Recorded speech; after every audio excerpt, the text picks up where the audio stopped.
নমস্কার, আমি অন্তরা। আজকে আমি আপনাদের সবার সাথে আমাদের বাড়ির জন্মাষ্টমীর ভিডিওটা শেয়ার করছি। জন্মাষ্টমীর দিন আমরা কি করেছি, কিভাবে আমাদের বাড়ির জন্মাষ্টমী উৎসবটা পালন করেছি, সমস্ত কিছুই থাকছে এই ভিডিওতে। তো আশা করছি ভিডিওটা সবার খুব ভালো লাগবে।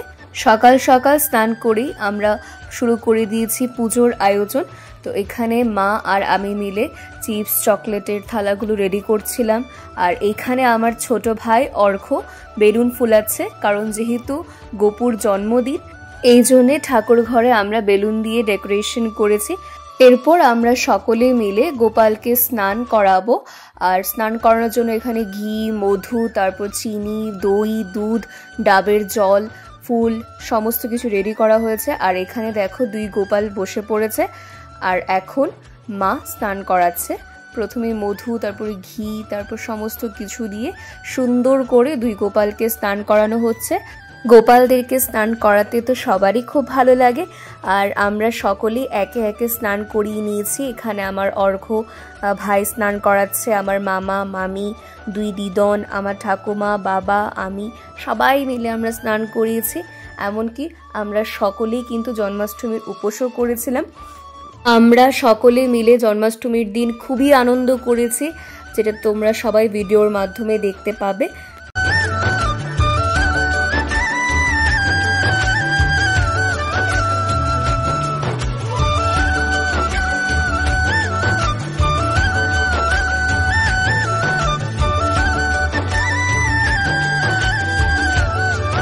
সকলের স্নান করানো হয়ে গেছে।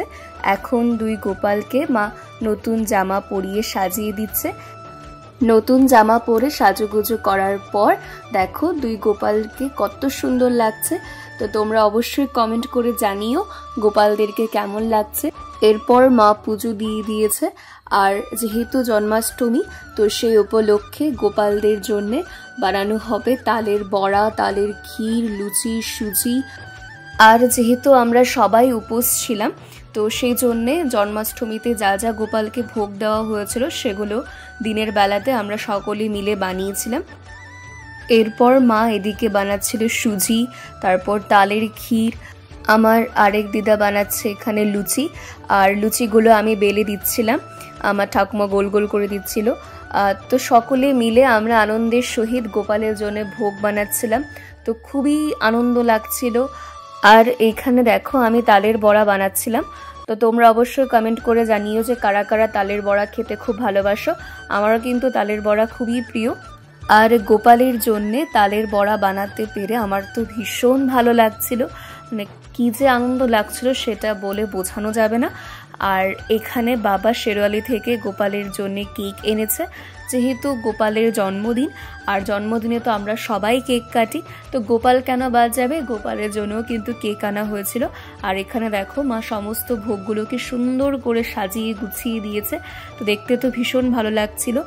আমাদের বাড়ির জন্মাষ্টমীর পুজো তোমাদের সবার কেমন লেগেছে অবশ্যই কিন্তু কমেন্টে জানিও। এখানে মা, বাবা আর মামাকে তিলক করে দিয়েছে। আর এরপর আমি সকলকে তিলক করে দিয়েছিলাম, কিন্তু সেটা ভিডিও করা হয়নি। এরপর মা এখানে আরতি করছিল।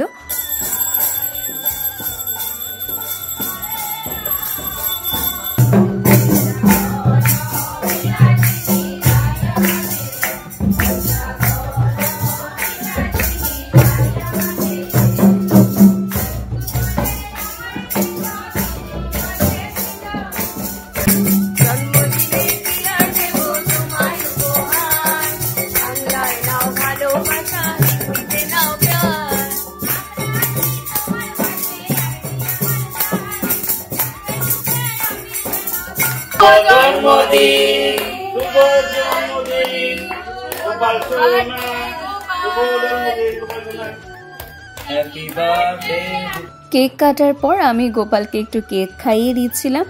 আর এখানে আমরা সকলে মিলে গোপালদেরকে নিয়ে কিছু ফটো তুলেছি। পুজো শেষ হওয়ার পর আমরা সকলে মিলেই প্রসাদ খেতে বসেছি।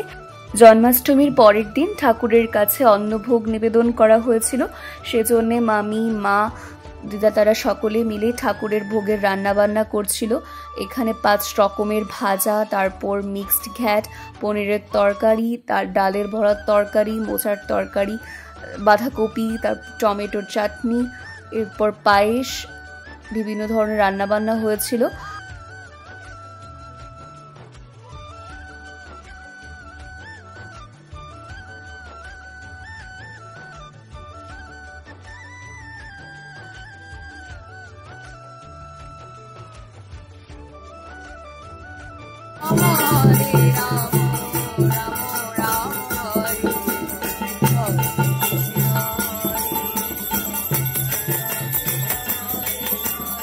যদি তোমাদের জন্মাষ্টমীর এই ভিডিওটা ভালো লেগে থাকে তাহলে অন্তত গোপালের জন্য হলেও একটা লাইক কমেন্ট করে দিও। আর ভিডিওটা ভালো লাগলে অবশ্যই শেয়ার করো। পেজে নতুন হলে পেজটাকে অবশ্যই ফলো করে দিও। আজকের জন্য বাই বাই, দেখা হচ্ছে আরেকটা নতুন ভিডিওর সাথে। সবাই ভালো থেকো, সুস্থ থেকো।